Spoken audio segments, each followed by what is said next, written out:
Then you have state and local government budget bombs. This one I love. Deficits of $110 billion in 2010, $178 billion in 2011, on top of the more than $450 billion in underfunded state and municipal employee pension funds. Gee, firefighters. Who's going to pay for all this? Who's going to pay for it? Then there's the underfunded corporate pension bonds. $409 billion deficit in underfunded pensions. The consumer debt bomb, our TVs. Americans are still living beyond their means. Even with a downturn, we're still spending more than we have. Which leads me to this. This is good news. The personal savings bond. This is great. We're saving more. But 70% of our economy is based on spending. So this is simultaneously bad news. How about the war and military defense deficit? Iraq, Afghanistan, do you really think we're out of this? $200 billion annually? $3 trillion minimum is what they're projecting now? $3 trillion for military and war? Does this start to sound like Russia to you, the former Soviet Union? The Homeland Insecurity bomb. Security costs are skyrocketing. The Fed Treasury bailout bombs. You think we're done? The government has shifted the burden of failing businesses to those businesses, to you, the American taxpayer. Who do you think is going to pay for this? And this, and this, and this, and this? You are. How about the Washington lobbyists? Andy Stern, the unions, Goldman Sachs. They're deciding the future of our country, not you. The shadow banking derivatives bond. I love this one. Nobody's talking about this. $670 trillion. This is like Vegas, man. This is highly leveraged casino gambling. To put this into perspective, $600 trillion. If I take all of the GDP of all nations on planet Earth, how much is it?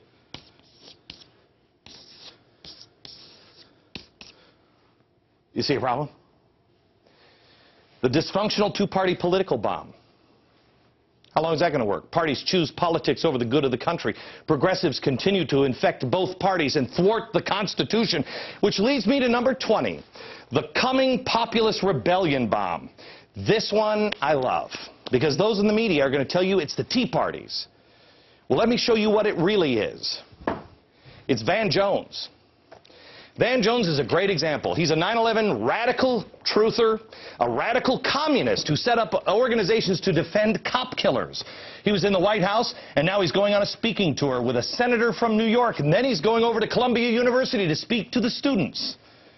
Let me show you what his finished product looks like. It's this. I told you last summer, read this book. It's The Coming Insurrection. It's by the Invisible Committee. This is quite possibly the most evil thing I've ever read. And it's about to play out in the streets of Greece. It's been played out in France. The story, it's written by 12 people. Some of them are in jail now over in Europe. They're actual communists. They've been masquerading as democratic socialists. Oh, we're not Marxists, we're not communists, we're like you. And they got into bed with their politicians, their version of Nancy Pelosi, and they were backing those people. And according to the book, they realize those people aren't serious. Just like Van Jones and the left is starting to figure out that Barack Obama, they're starting to say, wait a minute, is this guy serious? Is he going to do it? We had an unspoken understanding. He's going to bring us the socialist utopia. Well, this is their manifest. And the message is, everyone in government has been lying to you. And that's why they call for the coming insurrection. This is evil stuff. These are the things that will free the worker. In it, one chapter on how to destroy the family. On Friday, I'm going to spend a full hour on Europe, because everything that's happening over there is going to play out over here if we're not careful. You have to know the truth of the coming insurrection. By the way, this is the first English translation of it. I told you to find it last summer. It was hard to find. You know, back east, it was hard to find, you know, this summer. Not hard to find today. We checked at the bookstores. Stanford, Berkeley. We got this at UCLA. I think Meghan McCain said it best when she the other day said she was I'm like a progressive Republican. And then she followed and she said, this. And I'm sorry, revolutions start with young people, not with 65-year-old people talking about literacy tests and people who can't say the word vote in English. Like, she's right. Like, revolutions start with, like, young people. Like, I think, like Lenin used to call them, like, useful idiots. More on this on Friday. Next, I'm going to explain why it's impossible to spend our way out of debt. And maybe somebody in Washington will listen, but I'm going to show you what the consequences of not spending our way out of debt are. You decide. Next.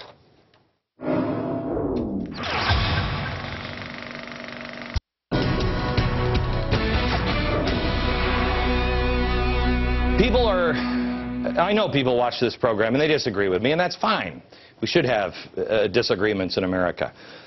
They'll tell you that what I've said in the last couple of years, which is stop spending, cut taxes, get out of debt. I was saying it during the Bush administration. They'll tell you in this situation it's a recipe for disaster. I have to tell you, in all honesty, they're partially right. Why I stick to this is because their solution is much, much worse. We're not looking at any good scenarios anymore. And the longer we wait, the worse it's going to be. The solution they're giving you right now is putting you into fantasy land. And when you wake up from the fairy tale, the bottom falls out. Now, if they were doing this and saying, prepare, prepare, prepare, then it would be okay, maybe.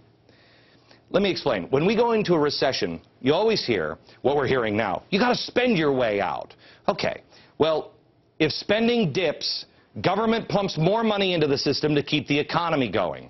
Okay? It's reasonable. If this were a normal time, a stimulus package may have worked great. I still wouldn't agree with it, but it may have worked. In this case, 2/3 of the money committed hasn't even been spent yet. 2/3. Why is that? In normal times, our debt may not be a huge problem, but we're not in normal times anymore with our debt.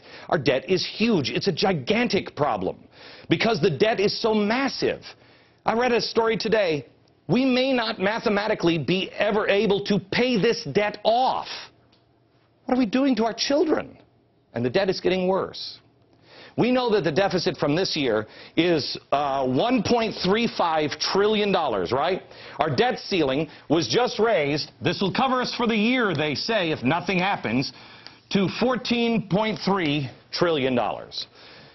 Now, you add in our unfunded liabilities, which are $107 trillion. It's even worse. Put those two together, $121 trillion. But it's worse than that. It's worse than that because we have more. Other things that are on the books. Fannie and Freddie Mae, not included in these numbers. Federal budget? No. That's another $6.3 trillion? Okay, got it? This isn't accounted for in Obama's blueprint. Now let me show you exactly how our economy works. We're 70% spending. We don't build anything anymore. We're just consumers. So 70%. So let's say this is our normal economy here. When we go into a recession, you stop spending. And when you stop spending, the economy goes down like that. Okay? Well, if we don't fill this hole with money and bring the spending up to here, people lose their jobs. Businesses close as this falls, and then it becomes a cycle. That's the theory. The theory is you fill the hole. If you don't, you spiral out of control, and you may be in a Great Depression. Well, let me tell you this story. Nobody's ever taught you this story because we came out of it without the spending, without the government intervention. It was the Depression of 1920. No one teaches you about 1920 because we pulled out of it using free market principles. The government didn't fix it. Who did? The people. I'll tell you about it in a second. But let me go back. 70% of our economy is spending. You going out to the mall. The government fills the hole with this spending. This is why George Bush said after September 11th, go out to the mall, spend, live your lives, go on vacation. It keeps everybody employed if you spend. Okay? But it's like, the theory is, it's like you're pushing a car down the hill. Have you ever been, I had crappy cars when I was growing up, and I'm like 20 years old, and I got a car that's got a clutch. It's got to go down the hill, and I'd be pushing it with my foot as it goes down the hill, and you pop the clutch and the engine starts. That's normal. That's normal. Their hope is that this money will pop the clutch, you'll invent something, you'll do something, and the economy will come right back up. Now, this is dangerous in this situation because of all of the debt. We haven't done this. We've done this. It's a much deeper hole. It's much deeper. Remember, this was global catastrophe. You just heard the president say it. We almost had a full global collapse. We were going to have a Great Depression. We had a deeper hole to fill. This time, that's a problem because we have all of this. How are we going to pay for it?